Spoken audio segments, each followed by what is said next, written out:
So today we are going to start on some applications and examples of Sylow theorems, mostly focusing on the existence of normal subgroups. Let's start with a straightforward case of groups of order 45. Okay, so let order of G be 45. Question can be posed in this form. Prove that G has a normal subgroup of order 9. Okay. Another form for such questions is to prove that G is not symbol. Okay.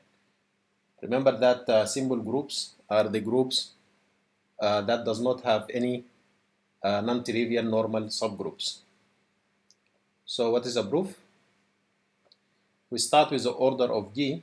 So we have order of G equal 45, and we put it in the form P to power alpha times M. So this is 9 by 5, which we can write as 3 to power 2 times 5.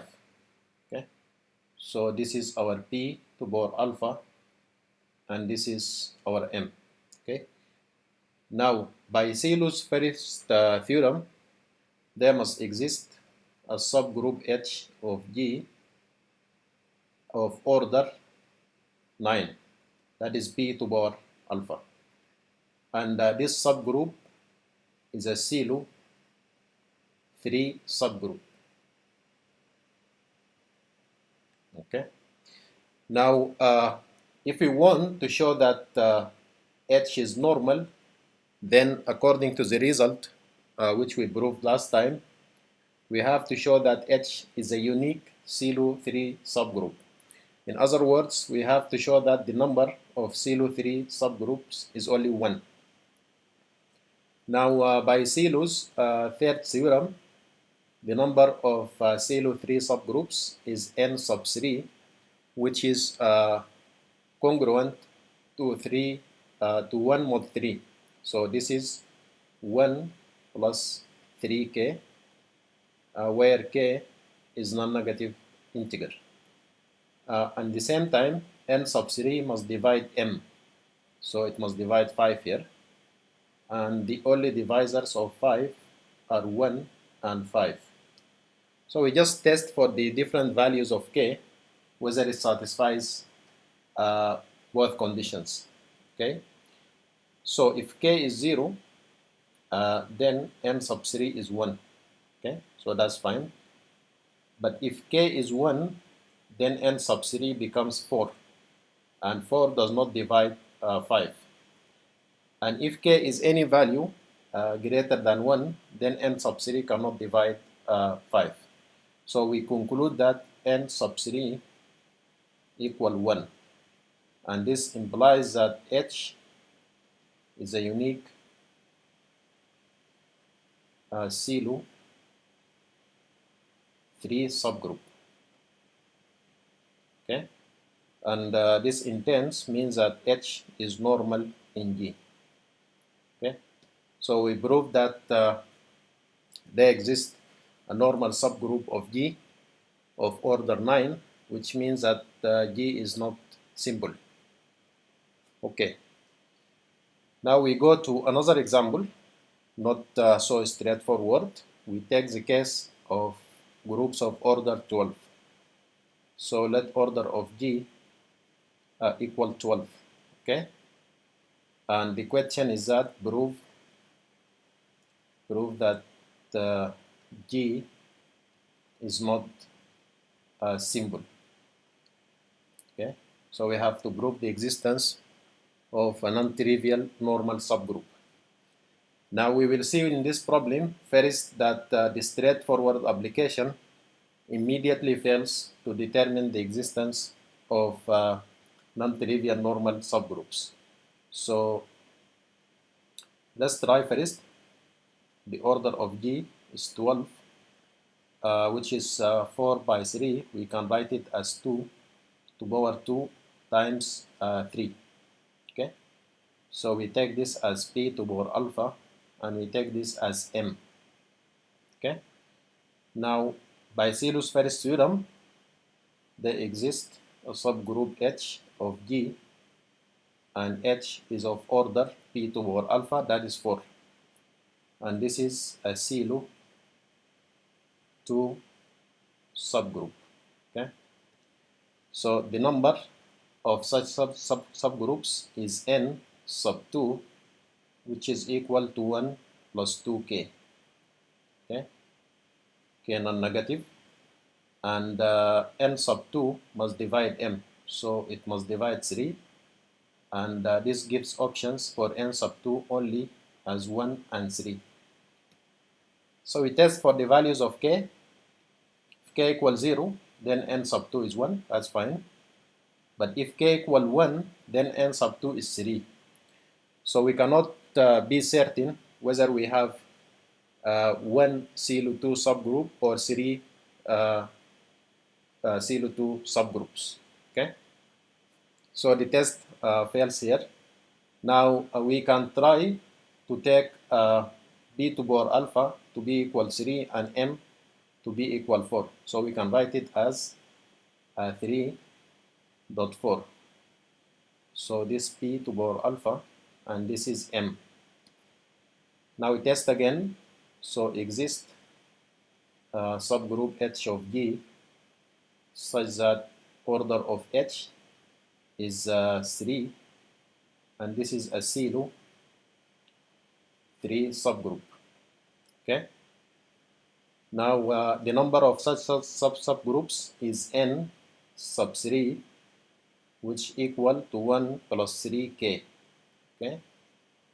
K greater than or equal 0, and n sub 3 must divide m, so it should divide 4. Okay. And the only divisors of 4 are 1, 2, and 4. Okay. Now we test. If k is 0, n sub 3 is 1, and if k is 1, then n sub 3 is 4. So we already cannot determine the number of Sylow 3 subgroups. Could be 1 or 4. So this straightforward application fails to determine the existence of a unique Sylow B subgroup in G. Now there's another method which we can try. There's more than one method, in fact. We will go with an easy one, but it will require first proving a small lemma, which we can use for order 12 as well as many other group orders. Okay, so we go with a lemma, and this lemma is related to group actions. Okay, so it goes as follows. Let G be a finite group and H be a proper subgroup of G. Okay. Now let the index of H in G be n. Okay. Now it says the following: if the order of G does not divide n factorial, then G has a non-trivial normal subgroup. Okay. Right. Now we go with the proof. Okay. So let's start by considering the set of all left cosets of H in G. So we can call that T. So we let T equal the set XH where X is in G. Okay, the left cosets of H in G. Now the index of H in G would equal, so this is the index, This would equal the size of T, which is n, as we have given here. Okay. Now we define a group action on G by left multiplication. So we let G act on the left cosets T by left multiplication. So that is by for all little g in G and xh in T, then the group action would be G dot xh equal gxh. Okay. Now a standard result of group action tells us that the left action of G on T induces a homomorphism from G to the group of all permutations of T. So exist a homomorphism,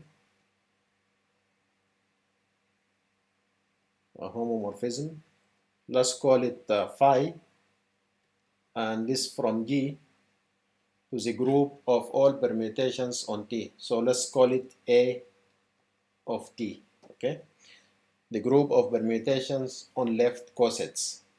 Now the size of T is the index of H in G, which is n. Okay, and this means that the permutations of T are permutations on n symbols, and this implies that this group is in fact the symmetric group on n symbols. So the homomorphism becomes phi from G to the symmetric group S sub n. Okay, and of course this is defined by for all little g in G, that phi of G equal some permutation tau sub G, where tau sub G is a permutation Sn to Sn given by tau sub G for all elements. So these are left cosets. So xh equal G xh. Okay, this is the definition. Now let's consider the kernel of this homomorphism. So let K equal the kernel of phi, and this of course equal all little g in G, which fixes the left cosets. So it fixes G dot x h equal xh.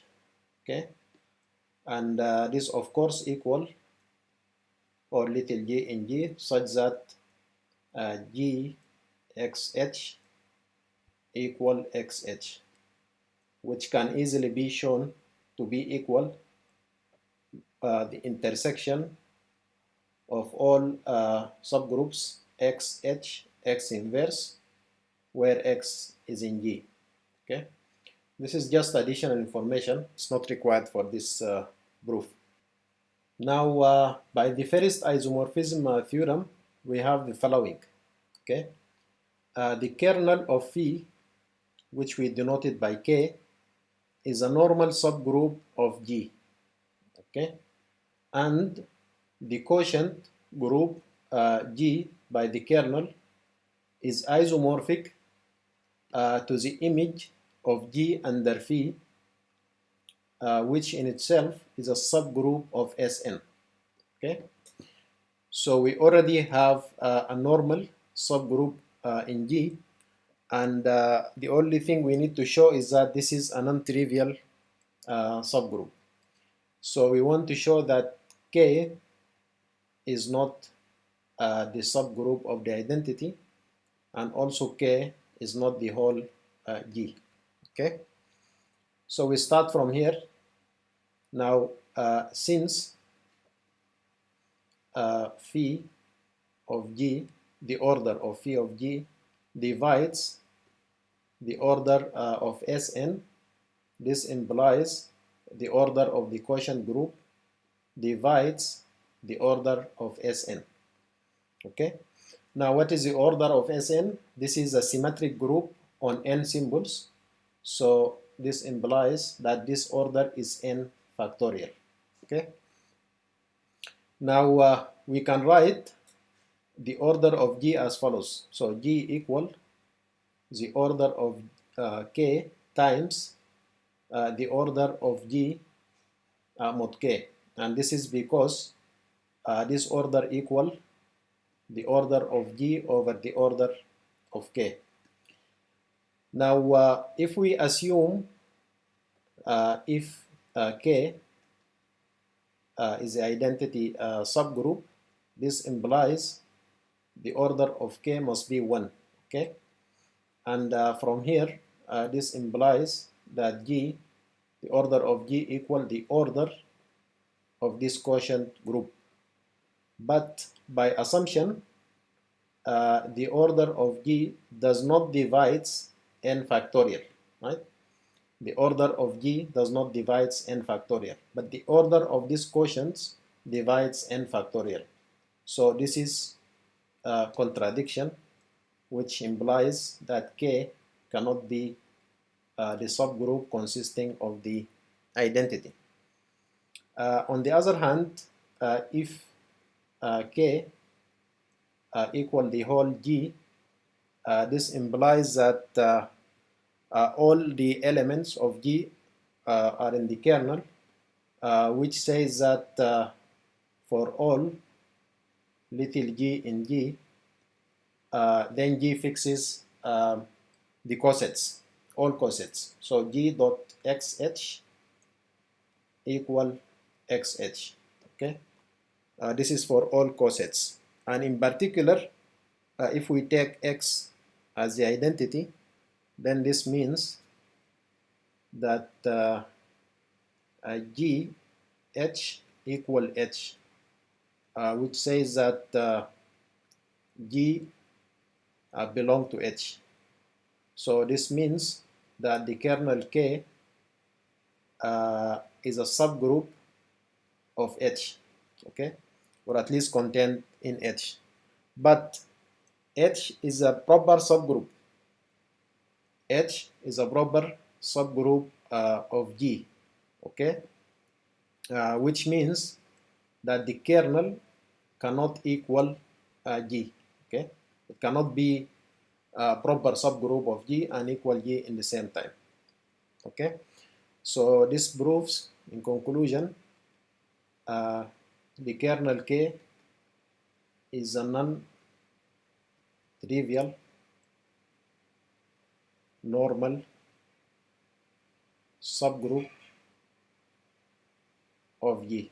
So we proved the lemma, and now we can return to our problem on the groups of order 12, and we will immediately see that the problems becomes very simple.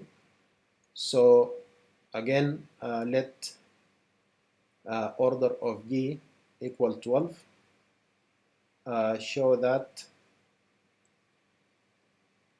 G is not simple. Okay, so we need to prove the existence of non-trivial normal subgroup. Okay, so proof. So order of G equal 12, which we can write as 2 to the power 2 times 3. Okay, so this is P to the power alpha, and this is M. Okay, now by Sylow's first theorem, exists a subgroup H of G where the order of H equal P to the power alpha, which is 4. Okay, and this is a Sylow 2 subgroup. Okay, now we have two conditions in the lemma. One, that H must be a proper subgroup of G. Okay, this is already satisfied since the order of H is only 4.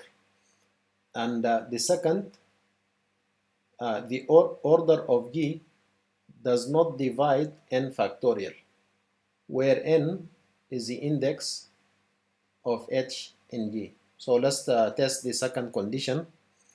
So we have the index of h in G equal the order of G by the order of h, which is 12 divided by 4, that is 3. Okay. Now 12, the order of G, does not divide 3 factorial, which is 6. Okay. So the second condition of the lemma is also satisfied.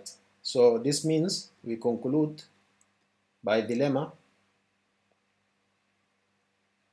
okay, by the lemma, G contains a non-trivial normal subgroup.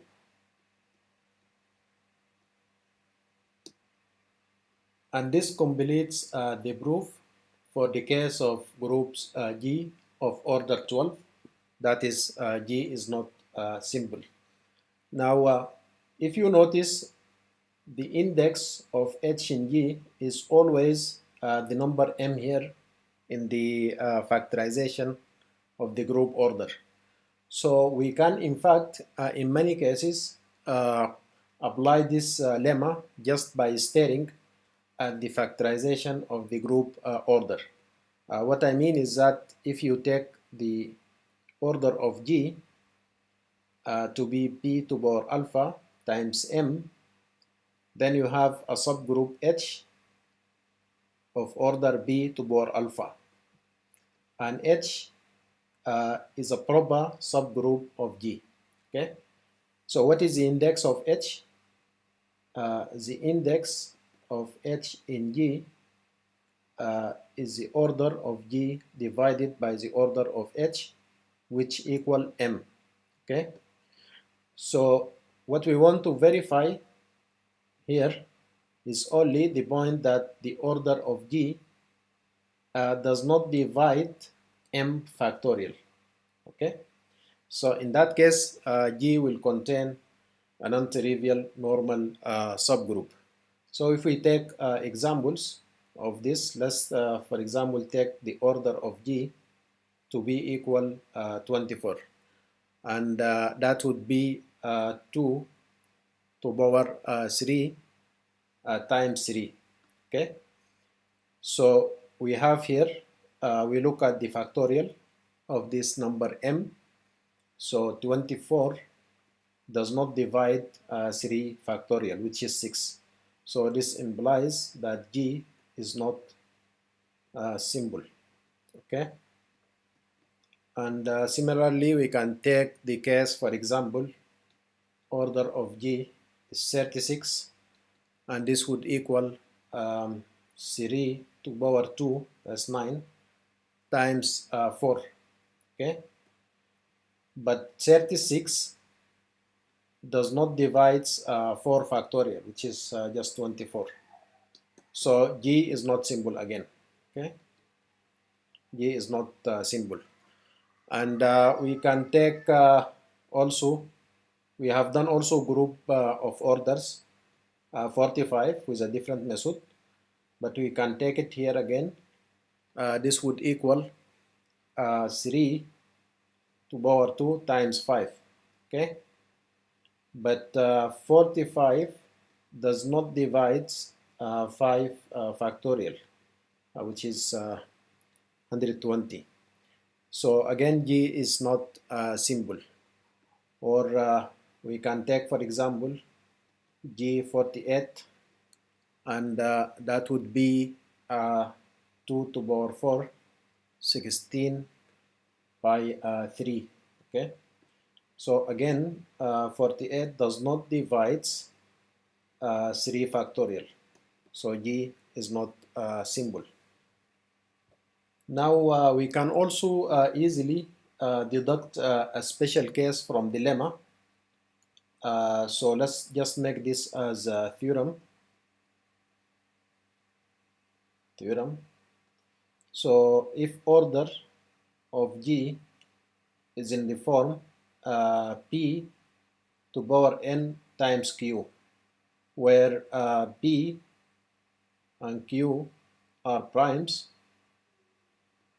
okay, and P is greater than Q, okay. Now this implies then G contains non-trivial normal subgroup, or we can simply say that G is not simple,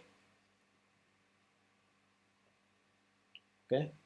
And the reason is that if this is the case, then first of all, by Sylow's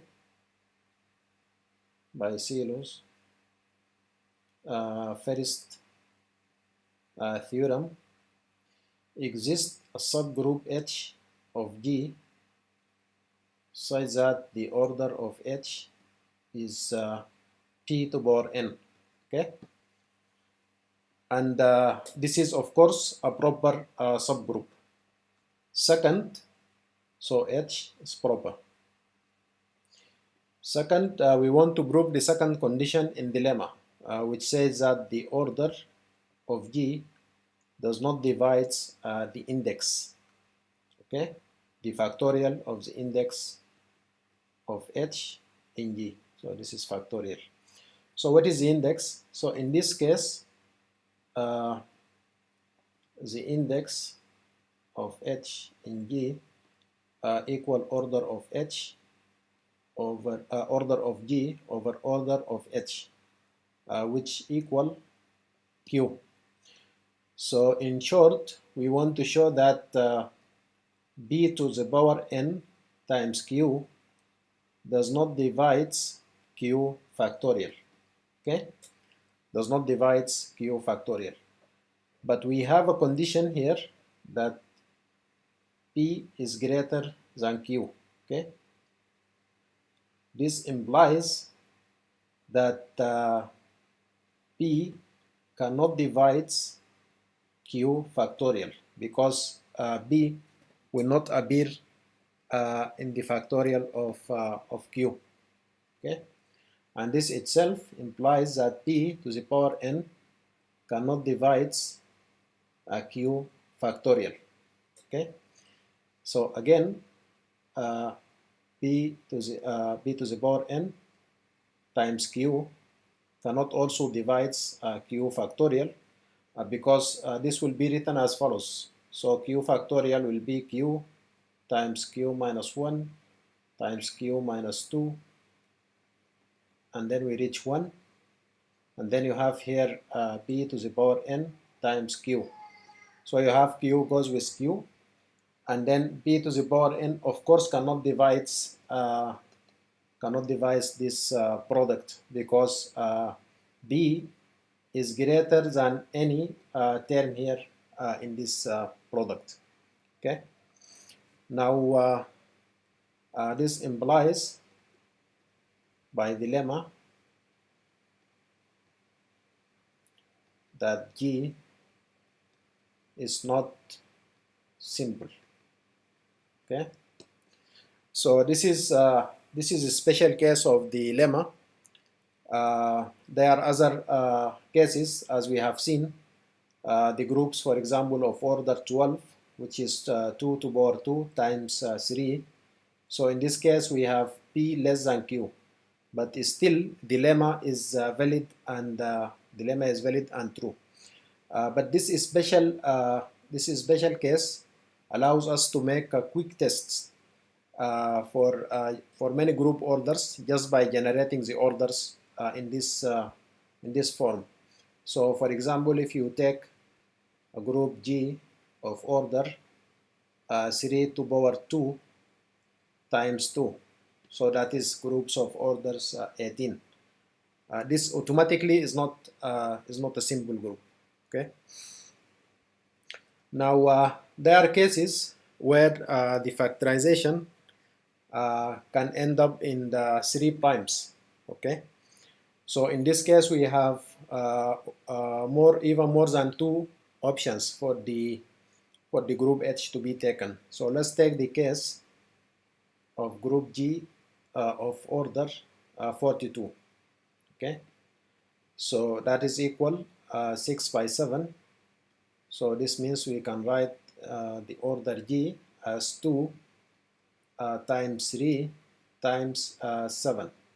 Okay, now if we take the order of H, of course we can always consider we have here P to power alpha times M.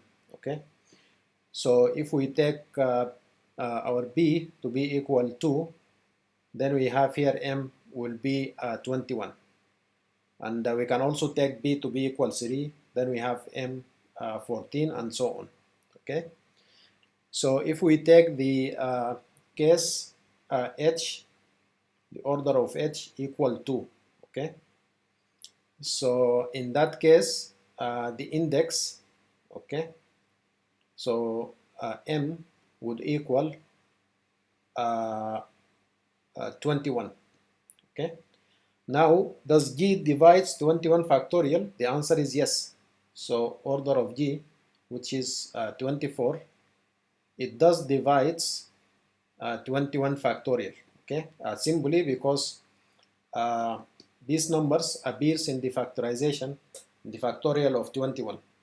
Okay, so 21 factorial over 2.3.7.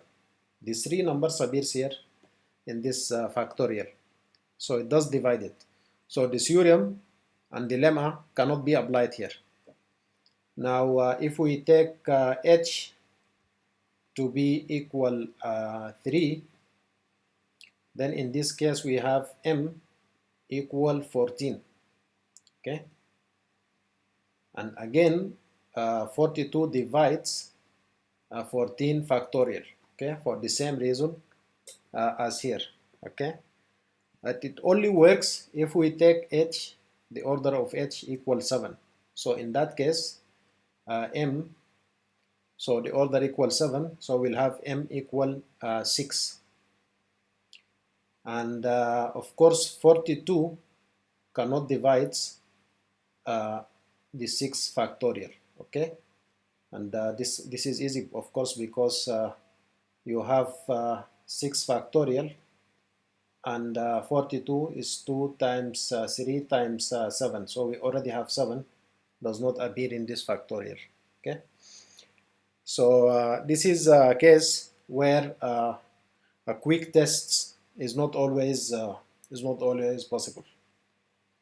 Okay, now this concludes today's recording, and next time we will continue with further examples and applications of Sylow theorems.